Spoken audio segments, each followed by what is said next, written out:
I shut the door hard enough to rattle the frame, then turned the deadbolt.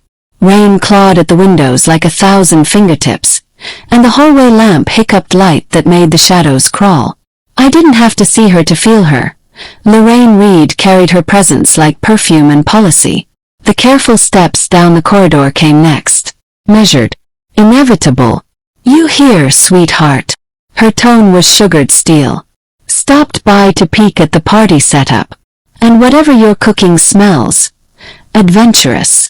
I stayed quiet inside the guest room. In Marcus's family, black, old school, South Side proud, politeness was a weapon. Lorraine, matriarch of the Reeds, knew how to draw blood without leaving a mark. Her heels paced, paused, and finally drifted away. The front door side shut. I let my lungs work again and caught my reflection in the small mirror beside the bed. The practiced smile, the good girl posture. That version of me had been acceptable, pleasant, palatable, forgettable. But beneath the varnish, something had been heating for years. On the nightstand lay a cream envelope. My name on the front in her flawless script. Inside, 5 words in red ink. "You don't fit this house." Not the first barb. Not the worst. For nearly 4 years, Lorraine's kindness arrived with conditions. Critiques tucked into compliments. Help that rearranged my choices. Concern that cornered. A million paper cuts.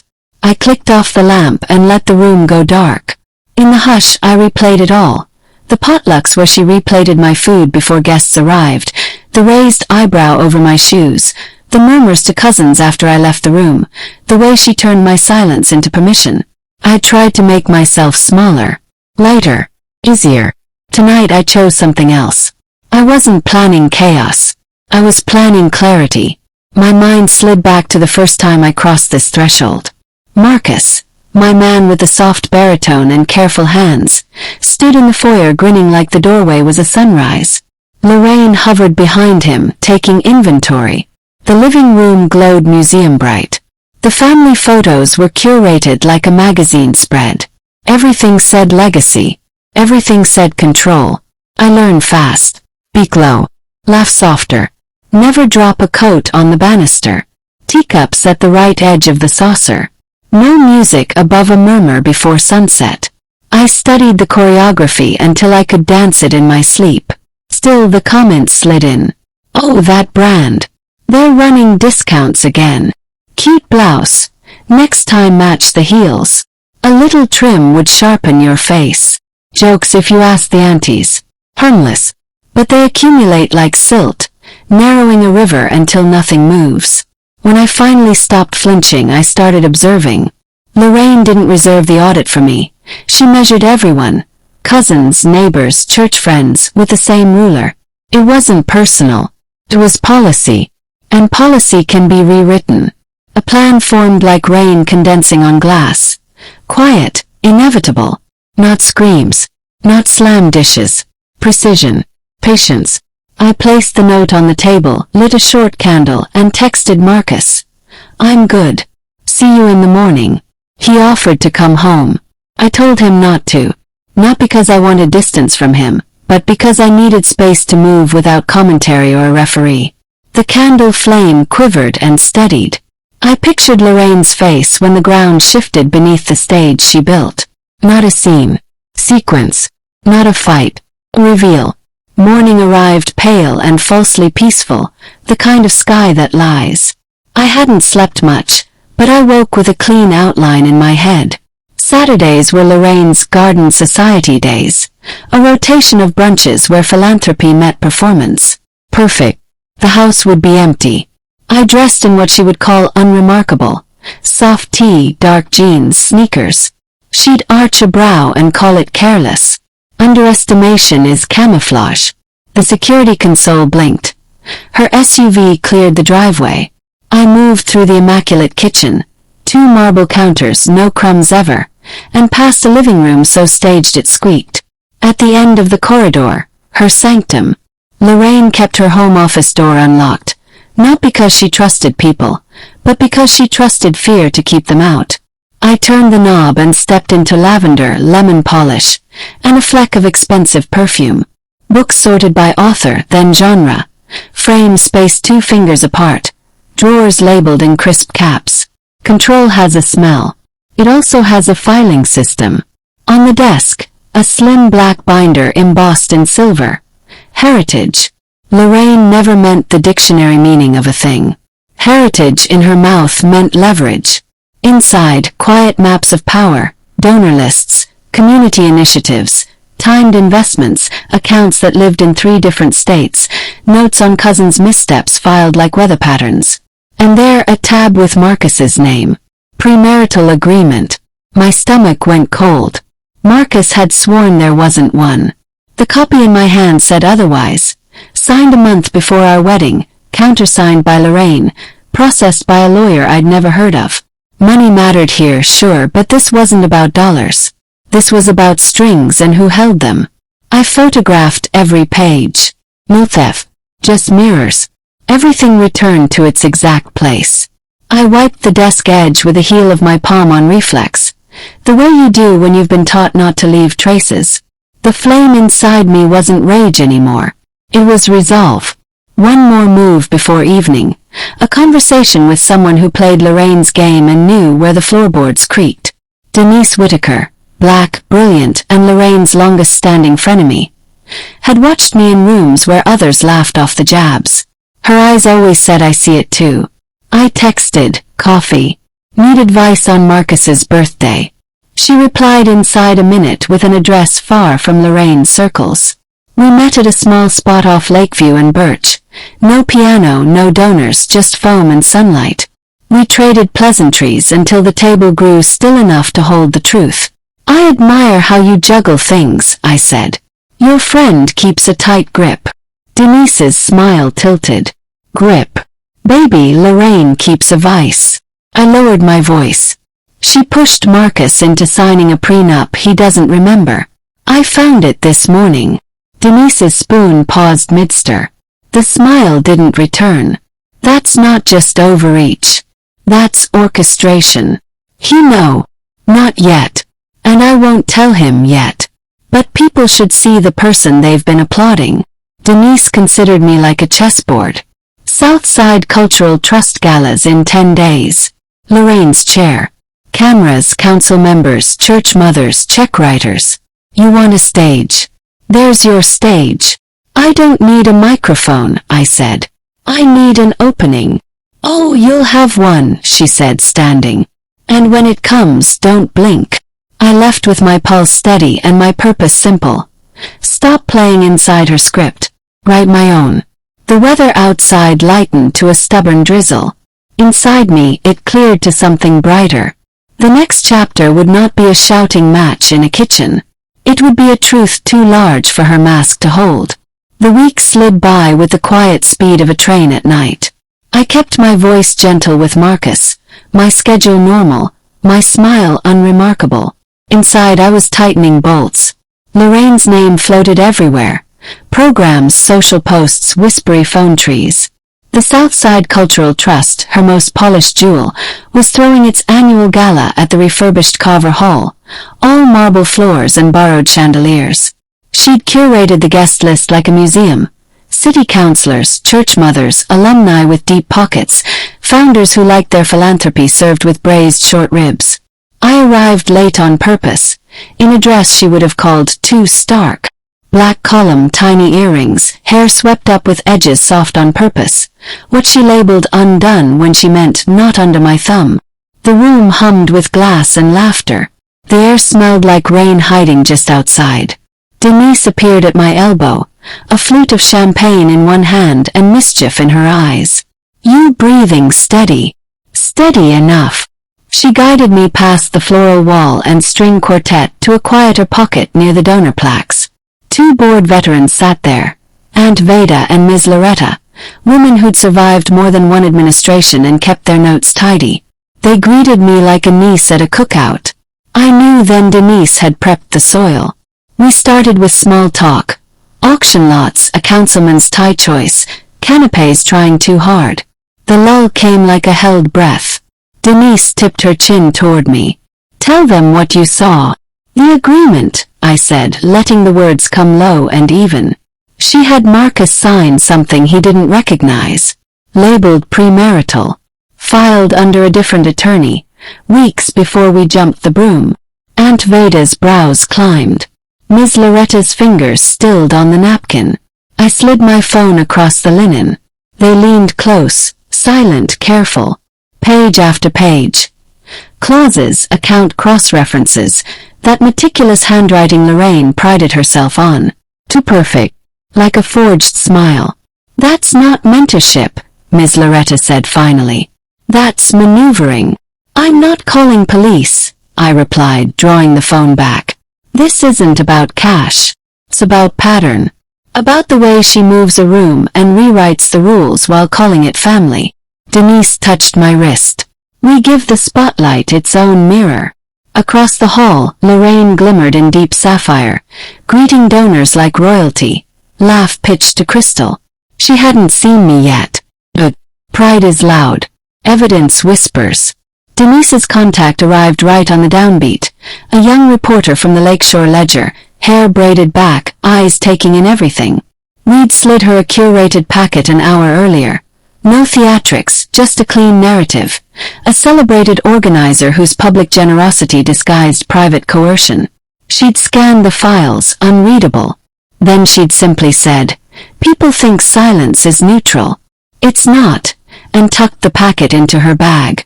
The program rolled on. Speeches ordered by seniority. Lorraine walked the stage like a place she'd paved herself. She hit every beat. Gratitude, community, legacy, a short joke to warm the donors, a quote to make elders nod. The applause was smooth, ready-made. Then the reporter raised her phone and snapped a photo from the wings. Another. Lorraine's rhythm stuttered. Only a heartbeat's worth, but enough. She scanned the crowd and found me. I didn't blink. She finished, but the shine had thinned. I stepped into the night air before the last toast, letting the cool push against my cheeks. My pulse was steady. The plan didn't require fireworks. It required gravity.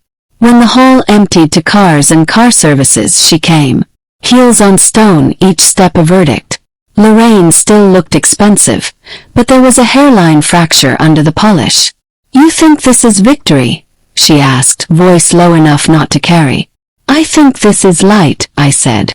"You've been working in dim rooms too long. You learned to wait." The corner of her mouth curled, not quite a smile. "You learned that from me." "You taught me many things," I replied. "Some I'm returning." She leaned in. "You don't know the whole board." "No," I said, brushing past. "But I know the playbook." At home, Marcus slept on the couch, phone slack in his hand, news alerts stacked in the notification shade. I covered him with a throw and watched the city lights stencil the ceiling. Morning would carry its own weather. Did. The Ledger ran the piece at sunrise. Community icons' quiet contracts raise hard questions. No screaming headline, just receipts with context. Her quotes from past interviews about transparency, about trust, sat next to language from the document I'd found. The phone began its vibrating chorus. Denise, board members, a deacon's wife. The reporter asking if I wanted to add a statement. I didn't answer anyone. Not yet. Dominoes fall best without fingers in the frame. An hour later, Marcus stood in the kitchen doorway, eyes puffy, face hollow. He didn't accuse me. He didn't defend her. He just said, "You knew." He nodded. "Last week." He pinched the bridge of his nose. "She told me it was a signature for asset transfers." 50. I didn't read it. That's how she wins. Kindness with a hook. He sank into a chair like the air had turned thick. "Why didn't you tell me?" "Because if I did, you'd have had to choose between believing me and protecting her. Now the room is bigger than both of us." He didn't answer. He didn't need to. The hurt wasn't loud. It was total. I expected denial from Lorraine, a rebuttal crafted within an inch of its life. Instead, nothing. No statement. No spin. She withdrew from the noise the way a general studies a map. Silence isn't surrender. It's recalibration.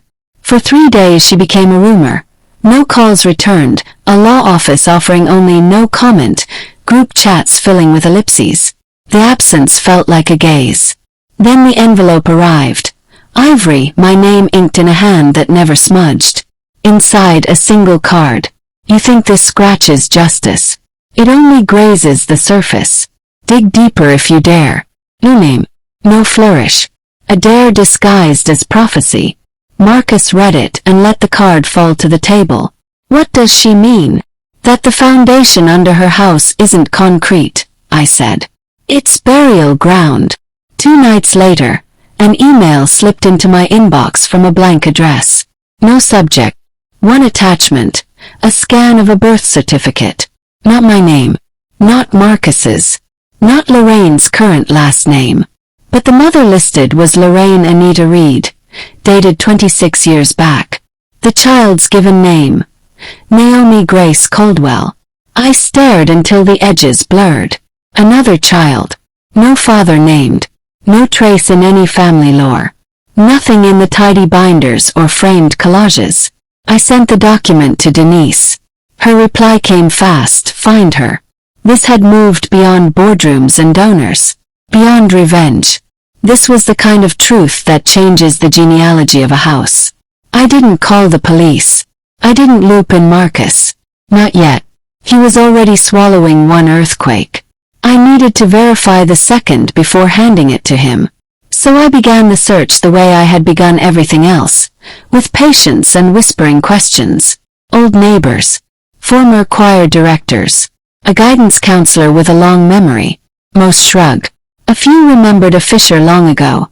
Lorraine and a friend who became an enemy overnight. A name surfaced again and again. Rochelle Banks.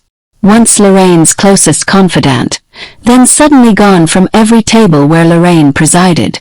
Word was, Rochelle had moved to a small river town and made peace with quiet. The cottage was small, wrapped in the hush of pine trees and the slow rhythm of rain. Inside it smelled like cedar and tea leaves. Rochelle moved with the unhurried grace of someone who'd already lived through the explosion and now tended the ashes. She was 17, Rochelle began, lowering herself into the chair across from me. Sharp mind, quicker mouth. Lorraine wasn't built for rules, not even the ones she wrote. Her folks had money, reputation, the kind of legacy that made everyone polite in public and cruel in private. I stayed quiet. She got pregnant, Rochelle said plainly. Never told anyone who the father was. Just showed up one day, chin high, belly showing, daring the world to breathe wrong around her. Her parents went to war. They told her if she kept the baby, she'd lose everything. The inheritance, the Reed business shares, even her name. What did she do? Yes. She kept Naomi. For a year. Rochelle's eyes softened. I watched her change. It was the only time I ever saw her happy. She was raw but free. She loved that baby. Then one morning she came to me, eyes hollow, said her parents had made an offer. Money. Property. Reintegration. All she had to do was hand Naomi over to a safe relative out west. She signed the papers herself. The words sat heavy in the room. She never tried to find her. Rochelle's expression flickered. She couldn't. Not because she didn't want to, because she didn't know where they'd sent her. It was all handled off the books. She rebuilt herself instead. Married into another powerful family. Became the version you know, the kind who smiles and calls it grace while choking on guilt. The wind brushed the windows. I could hear it whistling through the cracks, like the past trying to get in. Do you know where Naomi is now? Yes. Rochelle rose and pulled a photo from a wooden box on a high shelf. A young woman smiled up at me. Dark skin, strong cheekbones, eyes alive with fire and peace at once. She changed her name years ago, Rochelle said. Goes by Grace now. Lives in Portland. Works with youth re-entry programs. Helping girls who grew up invisible. I stared at the picture until the lines blurred. She looks like Marcus, I whispered. She should, Rochelle said. Same bloodlines, same eyes. I felt something twist deep inside me. Part awe, part grief, part fear. Does she know? She doesn't know the whole truth, Rochelle said. But she's always known something was missing. And now that you've found her, maybe it's time she finally gets the story her mother buried. When I drove back to the city, the road blurred through tears I didn't realize I'd been holding. The air smelled of wet earth and endings. Lorraine was waiting when I opened the door. She stood in the foyer, hands clasped, chin lifted. Marcus lingered behind her, his face unreadable. "You found her," Lorraine said. "Yes," I replied. She looked at her son, but Marcus didn't move. His silence was colder than anger. "I did what I had to," Lorraine said, voice trembling for the first time. "They would have destroyed me. Destroyed her. I was trying to survive." "You always had a choice," Marcus said quietly. "You just never chose us." Her mouth twitched as if to protest, but no words came. For the first time the matriarch mask cracked. "What are you going to do?" she asked, turning to me. "I'm going to tell her," I said. "She deserves that much." Lorraine nodded slowly. Then she walked past me and out the door, the echo of her heels fading like the last note of a song no one wanted to hear again. 2 weeks later I met Grace. She was cautious, thoughtful, but kind. When I told her everything, showed her the letter, the documents, the photos, she didn't cry. She just exhaled long and steady. "That explains a lot," she said. We talked for hours. About Lorraine. About Marcus. About the weight of secrets that live in blood. And when we parted, she hugged me like someone sealing a wound. Marcus and I stayed together. Not untouched, not unscarred, but honest. As for Lorraine, she disappeared from the public eye. No more galas, no committees, no glossy spreads in the City Heritage Journal. She lived quietly in a small coastal town, her empire replaced by silence. Grace told me once she received a letter from her. Handwritten, elegant, final. She never shared what it said, and I never asked. Because some truths don't need retelling. They just need release. And for the first time in years I felt free. Days passed like molasses, thick, quiet, and strangely heavy. The world outside moved on, but inside our home the air stayed still. Lorraine's scandal had burned through every social circle she once commanded, yet her silence was louder than the gossip. People waited for her to fight back, to issue a statement, to reclaim the throne of control she had spent decades building. But she said nothing. No interviews. No public tears. No denial. Just absence. Deliberate and unnerving. Marcus tried to focus on work, but his eyes gave him away. He looked like a man who had learned the truth too late and didn't know what to do with it. Sometimes I caught him staring out the window, his coffee going cold in his hands. "You think she's okay?" he asked one night, voice barely above a whisper. "She's breathing," I said softly. "But okay. That's not her language." He nodded, as if understanding that his mother's silence was not peace. It was preparation. A week later a delivery came to the door. No courier name. Just an ivory envelope, sealed in wax with an embossed R. Inside was a single line written in her familiar looping penmanship. "You think this story ends with you, but you have no idea how deep the roots go." No greeting. No signature. No apology. Just the kind of message Lorraine would send, one that could be a warning, a threat, or a confession depending on how you read it. That night sleep refused to come. I sat in the dim glow of the living room lamp, reading the letter over and over until the words began to feel like a dare. 2 in the morning my phone buzzed. No name. No subject. Just a single attachment. It was a scanned birth certificate. Grainy but legible. Mother, Lorraine Anita Reed. Child, Naomi Grace Coldwell. No father listed. Froze. Another child. Hidden one. 26 years ago. My pulse roared in my ears. Lorraine had buried something so deep that even her son didn't know it existed. I sent the document to Denise with shaking hands. Her reply came less than a minute later. "You need to find this girl." For days I worked quietly. I didn't tell Marcus. Not yet. He was still mourning the mother he thought he knew. I couldn't throw gasoline on a fire that was still burning. I traced old phone numbers, reached out to family friends, alumni from Lorraine's university years, even a retired pastor who once led her church. Most said nothing. Some remembered whispers. One remembered a name, Rochelle Banks. Rochelle and Lorraine had once been inseparable. Then suddenly they weren't. She used to live somewhere by the river, one of Lorraine's old neighbors told me. Disappeared around the same time Lorraine came back from that so-called trip to Paris. Said she needed space. Nobody saw her again. That was my lead. Denise made a few calls and found an address. An old cottage tucked along the Willow Bend coast. Be careful, she warned. Some stories eat the people who tell them. The drive took 4 hours. The sky shifted from gray to bruise blue, the kind that promised rain but never quite delivered. The road wound through pine and fog until the GPS announced I'd arrived. The cottage sat at the edge of the water, small and timeless, like it had been there before anyone built the city. When I knocked, the door opened slowly. Rochelle stood there. Silver braids, warm brown skin, and eyes that looked like they had seen too much to ever be surprised again. You look like her, she said. Lorraine. She shook her head. No, the other one. And just like that I knew. Umi. Rochelle motioned me inside. The living room was a museum of quiet memories. Photographs, books, the faint smell of rosewood and dust.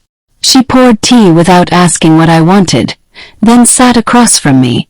She was 17 when it happened, Rochelle began. Wild, brilliant, stubborn. She didn't want to be her parents' puppet anymore. And when she got pregnant, that was the final rebellion. The story came in waves. Painful, rhythmic, and too human. Naomi's birth. Lorraine's shame. Her parents' ultimatum. The private arrangement to send the baby away. No courts, no records, just erasure. She let them take the child, Rochelle said. And then she built a new life over the grave of that decision. That's what she's been doing ever since. Burying the proof. I swallowed hard. Do you know where Naomi is? Rochelle nodded and pulled out an old photograph. She goes by Grace now. Lives in Portland. Helps girls who've been through systems that don't see them. I studied the picture. She had Lorraine's jawline, Marcus's eyes, and a strength that seemed untouched by fear. She doesn't know, I said. Rochelle's voice softened. Not yet. But maybe that's why you're here, to finish what Lorraine started and couldn't face. Outside, the first drops of rain began to fall. Inside, I felt something shift, a line snapping between past and present. Lorraine hadn't written a threat in that letter. She had written an invitation, and I had accepted. When I returned to the city, the rain followed me like a witness. The sky was heavy with unshed stories, and every traffic light felt like a question waiting for an answer. I parked in front of our house and sat there for a while, watching the porch light flicker in the mist. Through the window, I could see Marcus standing in the hallway. He had let her in. Lorraine. She stood there like a statue carved from old pride. Chin lifted, pearls still perfectly placed, but her eyes had lost their certainty. You found her, she said, voice thin, almost breaking. Yes. Marcus didn't move. He stood behind her, silent, arms crossed, the distance between them more profound than miles. I did what I had to, Lorraine whispered. You don't understand what it was like. My father said he'd erase me. My mother wouldn't look me in the eye. I didn't have a choice. You always had a choice, Marcus said, his voice calm but sharp. You just never chose people, only reputation. For the first time since I'd met her, Lorraine's expression cracked. Her hands trembled slightly as she turned toward me. What are you going to do? I'm going to tell her, I said simply. Grace deserves the truth. Lorraine's lips parted like she wanted to argue, but no words came. Instead she nodded, slow, deliberate, and walked out. Her perfume lingered behind her like a ghost that refused to leave. 2 weeks later I met Grace. We sat in a quiet cafe in Portland, across from the murals of the city's youth center she helped build. She looked just like her photo, confident but grounded, eyes alive with questions she hadn't yet asked. When I told her everything, from the forged documents to the buried past, she didn't cry or shout. She just stared at her coffee, then looked up at me and said softly, "That explains everything." We talked for hours. About family. About forgiveness. About how silence can shape generations the same way love can. And when I left, she hugged me. Not as a stranger bringing bad news, but as someone setting an old wound free. Back home, Marcus and I found a rhythm again. Not the same one we'd had before, but an honest one. Raw, real, stripped of performance. Sometimes he'd scroll through old photos of his mother's galas, stare at her smile and sigh. "Do you think she regrets it?" he'd ask. "I think regret is her prison," I'd say. And maybe that's enough. Lorraine vanished from public life. No more charities, no more speaking engagements, no more glossy features in the Lakeshore Monthly. Her name still floated around dinner parties like a myth, the fall of a queen who built her empire on control. But she wasn't completely gone. One morning, Grace sent me a photo, an envelope in her mailbox, addressed in the same looping handwriting that had once made my stomach knot. Inside was a single letter. Grace didn't tell me what it said, and I didn't ask. Some stories don't need to be repeated. Some just need to end. That evening, I sat by the window as the first snow of winter began to fall. The house was quiet. The same house where I once felt small, where shadows crept like judgment, now felt different, softer, lived in mine. I thought about the woman I had been the night this all began. Afraid, cornered, desperate for approval, and the woman I had become. Lorraine had written once, "You don't belong here." But now I understood. I didn't need to belong in her world. I had built my own. Outside, the wind picked up, carrying the last whispers of a story that had finally ended. And for the first time in years, the silence wasn't heavy. It was peace. White heavy checkmark, end of part 5F.